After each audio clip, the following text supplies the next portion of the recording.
തിരുവനന്തപുരം വെഞ്ഞാറമൂട് കൂട്ടക്കൊലയിൽ പ്രതിയുടെ മൊഴി പൂർണ്ണമായും വിശ്വാസത്തിലെടുക്കാതെ പോലീസ് പ്രതിയുടെ ഫോൺ ശാസ്ത്രീയ പരിശോധനയ്ക്ക് അയക്കും. അഫാന്റെ മാനസിക നില പരിശോധിക്കാൻ വിദഗ്ധ ഡോക്ടർമാരടങ്ങിയ സംഘവും ഇന്നെത്തും. സാമ്പത്തിക പ്രതിസന്ധിയെ തുടർന്നുണ്ടായ കുടുംബ പ്രശ്നങ്ങളാണ് കൊലപാതകത്തിന് പിന്നിലെന്നാണ് അഫാന്റെ മൊഴി. അതേസമയം കട്ടിലിൽ നിന്ന് തല അടിച്ചു വീണതാണെന്നാണ് കഴിഞ്ഞ ദിവസം അമ്മ മാജിസ്ട്രേറ്റിന് മൊഴി നൽകിയത്. അർജുൻ രാജുന്റെ വിശദാംശങ്ങളുമായി. അർജുൻ, ഇത്തരത്തിൽ കൊല നടന്ന ഇത്രയും മണിക്കൂറുകൾ പിന്നിടുമ്പോഴും പോലീസിന് മുൻപിൽ പ്രതി പറഞ്ഞ ഈ മൊഴി മാത്രമാണുള്ളത്, സാമ്പത്തിക ബാധ്യതയാണ് എന്നുള്ളത്. അതിനപ്പുറത്തേക്കൊരു പുരോഗതിയും ഇതുമായി ബന്ധപ്പെട്ടില്ല എന്നുള്ളതാണ് ഞാൻ മനസ്സിലാക്കുന്നത്. ഏറ്റവും പുതിയ വിവരങ്ങൾ എന്താണ്? എന്തെങ്കിലും പുരോഗതി ഇതുമായി ബന്ധപ്പെട്ടുണ്ടോ?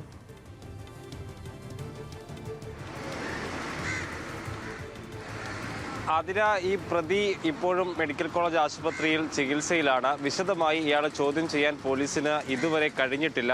ആരോഗ്യ പ്രശ്നങ്ങൾ അയാൾക്കുണ്ട്. എലിവിഷം കഴിച്ച് ആണ് ഇയാൾ പോലീസ് സ്റ്റേഷനിലേക്ക് എത്തിയത്. അതുകൊണ്ട് തന്നെ അതുമായി ബന്ധപ്പെട്ടുള്ള ചികിത്സ അയാൾക്ക് ഇപ്പോഴും മെഡിക്കൽ കോളേജിൽ തുടരുകയാണ്. എലിവിഷം ആയതുകൊണ്ട് തന്നെ അത് ഒരു 2-3 ദിവസം അത് ഏതെങ്കിലും രീതിയിൽ ശരീരത്തെ ബാധിച്ചിട്ടുണ്ടോ എന്നറിയാൻ അത്രയും കാലതാമസം വരുമെന്നാണ് ഡോക്ടർമാർ അറിയിക്കുന്നത്. അതുകൊണ്ട് തന്നെ അത്രയും സമയം അയാൾ ആരോഗ്യവാനായി അല്ലെങ്കിൽ അപകടനില പൂർണ്ണമായും തരണം ചെയ്താൽ മാത്രമാണ് പോലീസിന് വിശദമായ ചോദ്യം ചെയ്യലിലേക്ക് കടക്കാൻ കഴിയൂ. ഇപ്പോൾ പ്രാഥമികമായി വിവരങ്ങൾ ശേഖരിക്കുകയും മൊഴി രേഖപ്പെടുത്തുകയും ചെയ്യുക മാത്രമാണ് ഇന്നലെ പോലീസ് ചെയ്തിട്ടുള്ളത്.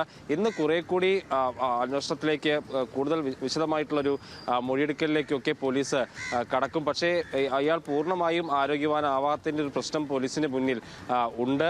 പ്രാഥമികമായി ലഭിച്ച മൊഴിയിൽ നിന്നാണ് സാമ്പത്തിക ബാധ്യതയാണ് ഇത്തരത്തിൽ ഈ കൊല നടത്താൻ കാരണമെന്ന് പ്രതി പോലീസിന് നൽകിയിട്ടുള്ളത്. അതായത് ഇയാളുടെ പിതാവ് സൗദിയിലാണ്.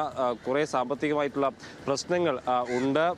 അഫാനും പലയിടങ്ങളിൽ നിന്നായി കടം മേടിച്ചിട്ടുണ്ട്. ഇത് തിരിച്ച് നൽകാൻ കഴിയാത്തതിൻ്റെ ഒരു ബാധ്യത ഇയാൾക്ക് മേൽ സമ്മർദ്ദമായി ഉണ്ടായിട്ടുണ്ട് എന്നാണ് ഇയാൾ പോലീസിന് നൽകിയിട്ടുള്ള മൊഴി. പക്ഷേ അത് പൂർണ്ണമായും പോലീസ് ആ രീതിയിൽ മുഖവിലേക്ക് എടുക്കുന്നില്ല. അതുകൊണ്ട് തന്നെയാണ് ഈ പ്രതിയുടെ ഫോൺ വിശദാംശങ്ങൾ പൂർണ്ണമായും പരിശോധിക്കാൻ പോലീസ് തീരുമാനിച്ചിട്ടുള്ളത്. ഏറ്റവും പ്രധാനപ്പെട്ടത് ഈ ഫോണിൽ നിന്ന് അയച്ച ചില മെസ്സേജുകൾ ഫോർമാറ്റ് ചെയ്തിട്ടുണ്ടെന്ന് പോലീസ് കണ്ടെത്തിയിട്ടുണ്ട്. അതുകൊണ്ട് ഇത് വീണ്ടെടുക്കാനായി ആവശ്യപ്പെട്ടുകൊണ്ട് ഇമെയിൽ അയക്കാൻ ഇപ്പോൾ പോലീസ് തീരുമാനിച്ചിട്ടുണ്ട്. ഇയാളുടെ ബ്രൗസിംഗ് ഹിസ്റ്ററി എന്താണ് എന്നുള്ളതാണ് പോലീസ് ഇക്കാര്യത്തിൽ ഏറ്റവും പ്രധാനമായും നോക്കുന്നത്. ഈ കൊലപാതകത്തിനുള്ള കാരണമായി അതിലെന്തെങ്കിലും ഉണ്ടോ എന്നുള്ളത് പോലീസ് പരിശോധിക്കുകയാണ്. ഒപ്പം ഈ കൊല നടത്താൻ ഇയാൾ ചെയ്തിട്ടുള്ള ആസൂത്രണം അതെന്തൊക്കെയാണെന്നുള്ളതും ഫോണിലൂടെ ലഭ്യമാകുമെന്ന പ്രതീക്ഷയാണ് പോലീസിന് ഉള്ളത്. അതുകൊണ്ട് തന്നെ ഫോൺ വിശദമായി പരിശോധിക്കാൻ ഇപ്പോൾ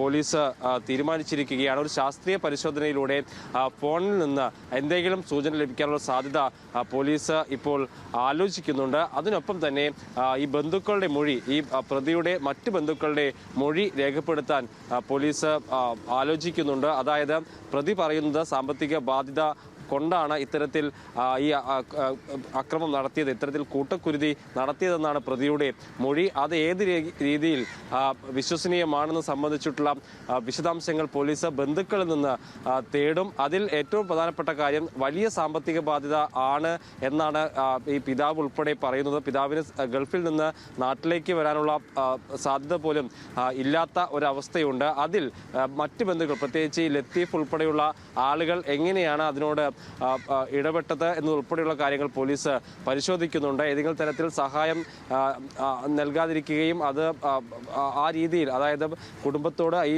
അഫാന്റെ കുടുംബത്തിനോട് ഏതെങ്കിലും തരത്തിൽ വിദ്വേഷമൊക്കെ ഉൾപ്പെടെ കാണിച്ചിട്ടുണ്ടെന്ന് ഉൾപ്പെടെയുള്ള കാര്യങ്ങളൊക്കെ പോലീസ് പരിശോധിക്കും. അതുകൊണ്ട് തന്നെ ഈ ബന്ധുക്കളുടെ മൊഴിയും ഇക്കാര്യത്തിൽ നിർണായകമാണ്. ഈ പ്രതിയുടെ ഉമ്മ ഇപ്പോഴും ഗുരുതരമായി പരിക്കേറ്റ് സ്വകാര്യ മെഡിക്കൽ കോളേജ് ആശുപത്രിയിൽ ചികിത്സയിലുണ്ട്. അവരുടെ ആരോഗ്യനില മെച്ചപ്പെടുന്നതിനനുസരിച്ച് അവരുടെ മൊഴിയും വിശദമായി രേഖപ്പെടുത്താനാണ് പോലീസ് തീരുമാനിച്ചിട്ടുള്ളത്. നിലവിൽ കട്ടിലിൽ നിന്ന് തലയിടിച്ച് താഴേക്ക് വീണെന്നാണ് ആ ഉമ്മ പോലീസിന് നൽകിയ മൊഴി. മകനെ ഏതെങ്കിലും തരത്തിൽ കുറ്റപ്പെടുത്തിക്കൊണ്ടല്ല അവർ പ്രാഥമികമായി പോലീസിന് മൊഴി നൽകിയിട്ടുള്ളത്. മറ്റ് വിശദാംശങ്ങൾ ആ ഉമ്മയെ ഇതുവരെ പോലീസ് അറിയിച്ചിട്ടുമില്ല. അതുകൊണ്ട് തന്നെ വരും ദിവസങ്ങളിൽ അവരെ വിശദമായി അവരുടെ മൊഴി രേഖപ്പെടുത്തി കഴിഞ്ഞാൽ കൂടുതൽ ഈ നിഗൂഢത മാറ്റാൻ കഴിയുമെന്ന പ്രതീക്ഷ പോലീസിനുണ്ട്. നിലവിൽ ഈ സാമ്പത്തിക പ്രശ്നമെന്ന് മകൻ പറയുന്ന അല്ലെങ്കിൽ പ്രതി പറയുന്ന ആ ഒരു ഒറ്റ കണ്ടെത്തൽ മാത്രമാണ് പോലീസിന് മുന്നിൽ ഉള്ളത്. അതുകൊണ്ട് തന്നെ വിശദമായൊരു മൊഴിയെടുക്കലും മറ്റ് ശാസ്ത്രീയ പരിശോധനകളുമാണ് പോലീസ് ഇക്കാര്യത്തിൽ ഒരു വ്യക്തതയ്ക്ക് വേണ്ടി തേടുന്നത്.